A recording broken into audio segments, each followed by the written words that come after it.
Oke guys, assalamualaikum warahmatullahi wabarakatuh. Kembali lagi guys di YouTube channel gua di Rizky Triwidianto Vlog. Oke, jadi pada kesempatan kali ini mungkin gua pengen sharing aja guys. Seberapa pentingnya sih cara berkomunikasi terhadap orang-orang, dan seberapa pentingnya sih ketika kita di bagian pelayanan, terutama di bidang farmasi pelayanan, itu seberapa penting sih ketika kita mempunyai skill untuk berkomunikasi. Oke, di sini bukan gue menggurui, bukannya apa, gue juga sama-sama belajar. Jadi pada kesempatan kali ini gue juga pada kesempatan kali ini gue bikin video, gue sharing tentang pengalaman gue. Ya ini juga gue berlatih cara untuk berkomunikasi secara baik dan benar. Oke. Jadi buat teman-teman farmasis, apoteker, TTK, ataupun teman-teman di bidang pelayanan, baik itu perawat, nutrisionis, ataupun dokter, ataupun perawat yang lainnya, itu mungkin yang langsung berkaitan langsung dengan pasien, mungkin berkomunikasi itu sangat amat penting, di mana perlu harus digarisbawahi bahwa ketika kita mempunyai komunikasi yang baik, mempunyai komunikasi yang dapat dimengerti orang lain, juga otomatis orang lain juga dapat mengerti dengan cara penyampaian kita yang baik seperti itu.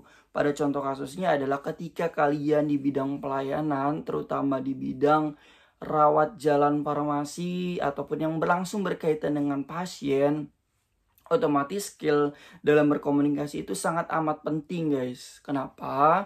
Karena ketika kita menjelaskan obat kepada pasien, pada contoh kasusnya adalah lu harus tahu apa sih kegunaan dari fungsi obat ini, terutama di bidang pelayanan kefarmasian ya.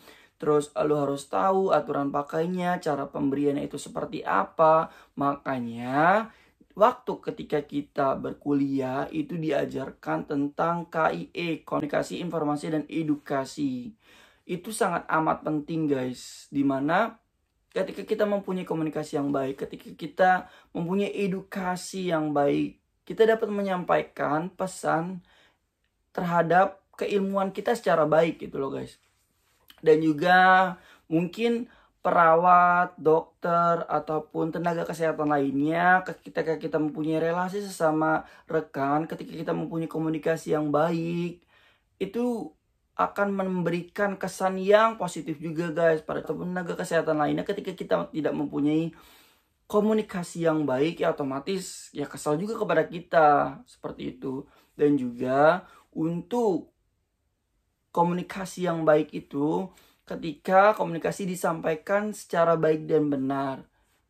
Pada contoh kasusnya ketika kalian didinaskan di farmasi rawat jalan, otomatis ketika kalian langsung berhadapan langsung dengan pasien, cara menjelaskan misalnya ada hasil labnya atau enggak, ada gula darah sewaktunya apa enggak, ketika kita menanyakan kepada pasien, akan tetapi dengan nada yang tidak disarankan, itu otomatis kita terkesan kayak kok petugas farmasinya itu kok galak banget seperti itu. Tetapi cara komunikasi yang baik, cara kita memberikan edukasi yang baik kepada pasien sehingga pasien itu jelas juga, itu penting guys. Dengan cara apa sih dalam meningkatkan kemampuan untuk berkomunikasi?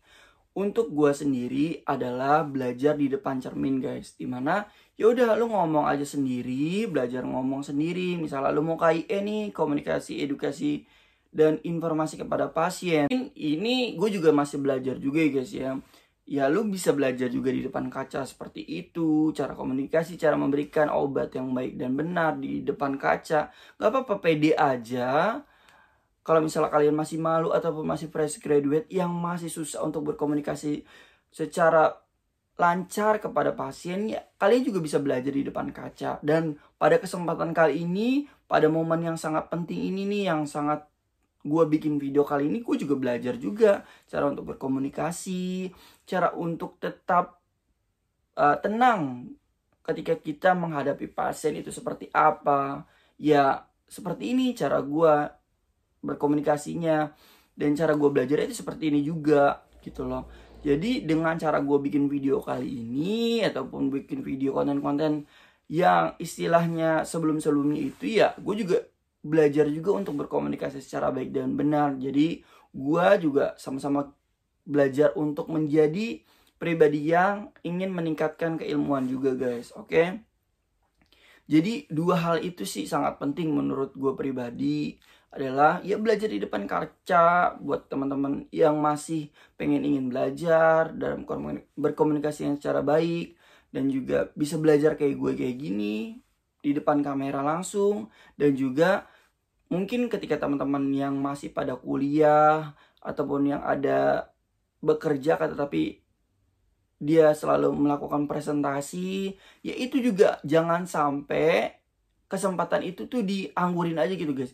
Jadi kalau misalnya kalau ada waktu presentasi, ya jangan sampai kalian juga cuma diem doang gitu loh guys. Ajukan pertanyaan buat teman-teman yang lagi di belakang ataupun yang tidak presentasi, ajukan pertanyaan aja. Walaupun basic ya udah ajukan aja pertanyaan. Dan juga buat teman-teman yang lagi presentasi nih, jangan istilahnya jangan yang presentasi itu aja gitu loh guys. Jadinya ya bergilir juga. Jadi istilahnya kalian juga belajar tentang cara presentasi yang baik, cara komunikasi. Nanti ketika kalian bekerja juga enak gitu loh guys. Komunikasi sama pasien, komunikasi sama perawat, komunikasi sama dokter. Intinya komunikasi itu sangat amat penting, baik kita bekerja dimanapun kita bekerja.